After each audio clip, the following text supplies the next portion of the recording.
فلسطین حصہ ششم۔ اب جیسا کہ میں نے بتایا کہ کس طرح سے تہذیب فلسطین کا آغاز ہوا اور اس کی نسبت حضرت نوح علیہ السلام کی اولاد سے کیا رہی، اور پھر حضرت ابراہیم علیہ السلام یہاں پر تشریف لائے، اور الغرض یہ کہ ایک نبی نہیں کئی انبیاء کی سرزمین رہی اور اسے خاص نسبت رہی اولاد حضرت ابراہیم علیہ السلام سے، اور اس سے پہلے حضرت نوح علیہ السلام کی اولاد سے۔ تو حضرت ابراہیم علیہ السلام کی اولاد، حضرت اسحاق علیہ السلام کی اولاد، حضرت یعقوب علیہ السلام کی اولاد، اور ایک بہت قدیم تاریخ ہے کہ جس کا ذکر میں نے ابھی کیا۔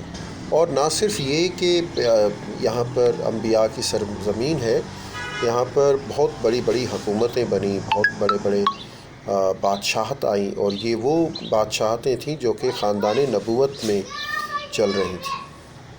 تو دیکھیے یہاں پر حضرت داؤد علیہ السلام کا ذکر ہو رہا ہے، حضرت سلیمان علیہ السلام کا ذکر ہو رہا ہے۔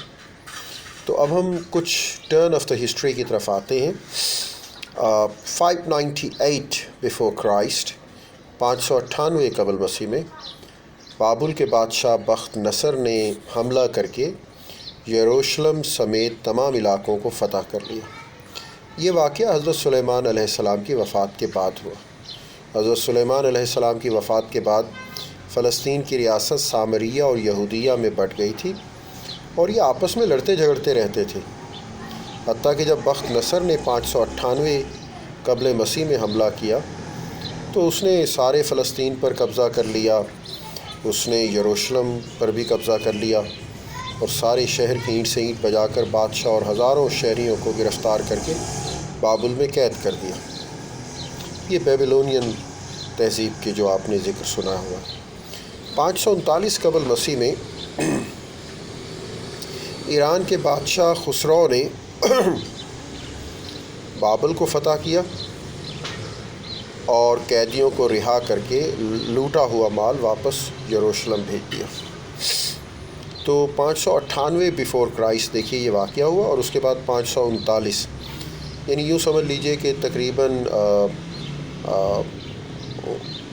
58 سال کا فرق پڑا، اور 59 سال، 58 نہیں 59 سال، 59 ایئرس۔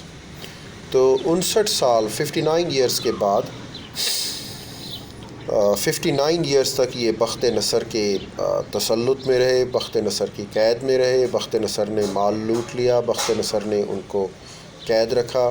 ظاہر ہے نسلیں گزر گئی ہوں گی، جنریشنز گزر گئی ہوں گی اتنے لمبے وقت میں۔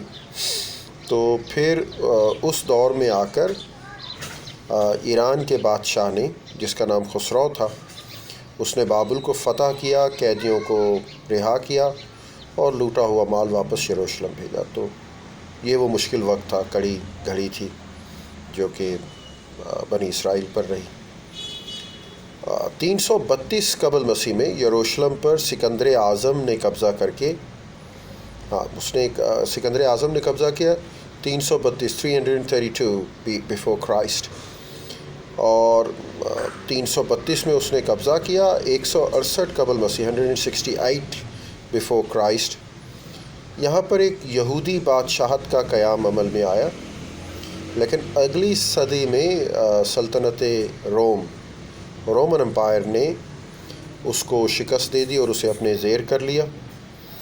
تو 135 بیفور کرائسٹ، 135 قبل مسیح میں اور 70 قبل مسیح میں یہودی بغاوتوں کو کچل دیا گیا، اور اس زمانے میں اس خطے کا نام فلسطین پڑ گیا۔ تو یہ رومن امپائر کا ایک صوبہ بن گیا، رومن امپائر کا ایک خطہ بن گیا، اور اس کا نام فلسطین تھا، اور اس طرح سے رومن امپائر اس علاقے پر حکمران رہی۔ تو رومن امپائر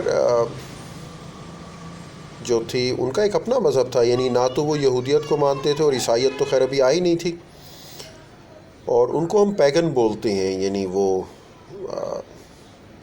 لا مذہب تھے، کافر تھے، اور وہ جو ریویلڈ مذاہب ہیں ان کے ماننے والے نہیں تھے۔ تو حکمران تھے جس طرح سے سارے حکمران ہوتے ہیں، تو یہ بھی ویسے ہی حکمران تھے.